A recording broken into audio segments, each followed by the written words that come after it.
Well, as many in Burnsville pause to remember Matthew Ruge, Paul Elmstrand, and Adam Finseth, the first responders who lost their lives in a shooting 1 year ago today. The city's police chief, Tanya Schwartz, and fire chief, BJ Jungmann, say they think about February 18th every day. I recently sat down with them to talk about how that day changed them and their departments. 45, Sam 48. Where would you like them to stage at? The calls came for the chiefs of Burnsville Fire and Police early on the morning of February 18th. I vividly remember it. Both woke to reports of a standoff unfolding in town. A man, possibly armed, holed up in a house with 7 children inside. Our crews were out there and at our mobile command posts, and folks were all headed out there. Fire Chief BJ Jungmann says the call didn't seem too out of the ordinary.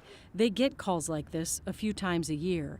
But for whatever reason, that morning, it made him restless. What about you, Chief? Police Chief Tanya Schwartz had a similar feeling. I vividly remember it as well. She decided to sit up and listen to the police radio. I don't always do that, but for whatever reason, I did that morning. This is what she heard. Shots fired. Shots fired. Shots fired. Shots fired. Two down. Officer down.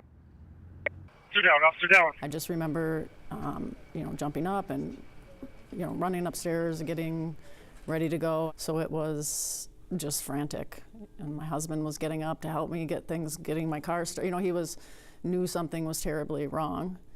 And so that was the morning. I was like 5:26 in the morning when that happened.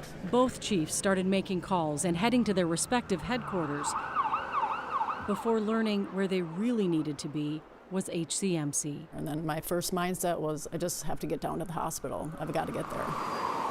The scene there, chaotic. The situation, dire. 4 first responders shot. Only one, Sergeant Adam Medlicott, would survive.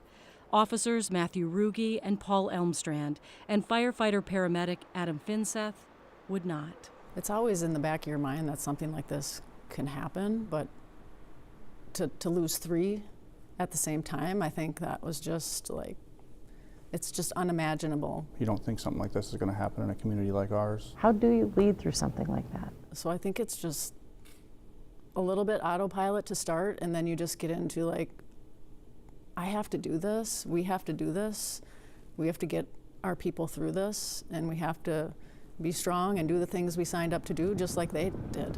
Support from the community and first responders from across the state that morning and every day since helped give them strength. I couldn't believe it. It was just overwhelming, and it was emotional. It still is. To see a 4-block area of downtown Minneapolis shut down with public safety vehicles, and a procession like that to honor those 3 guys come together in a matter of an hour or 2 is pretty amazing. The hope is that you all feel that and feel honored, and I'm understanding message received on that morning.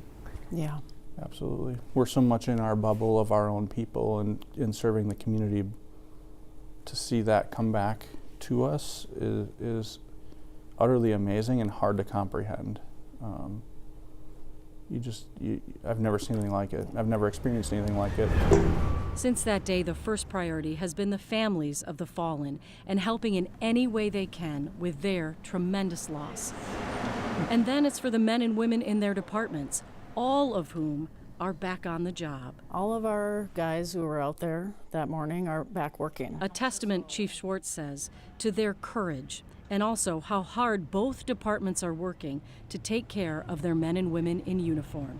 Both departments have increased access to mental health services. They've also added equipment. The police department will be getting their own Bearcat and an armored van, as well as rifle plates for their ballistic vests.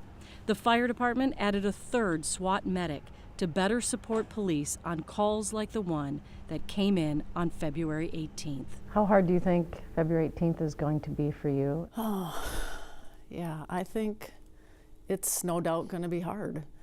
But I also hold a lot of hope and just faith that we're going to get through the day together as a family, like we've been doing every single day since February 18th, 2024. I just want us to heal. I want us to continue to heal. And each thing that we do, I think, brings a little piece of peace. So that's what I look forward to. Burnsville Police and Fire hope to send the families of the fallen, along with fellow first responders, to Washington, D.C. in May for planned memorial ceremonies for fallen officers and firefighters. If you would like to support that effort, we have a link to donate at care11.com.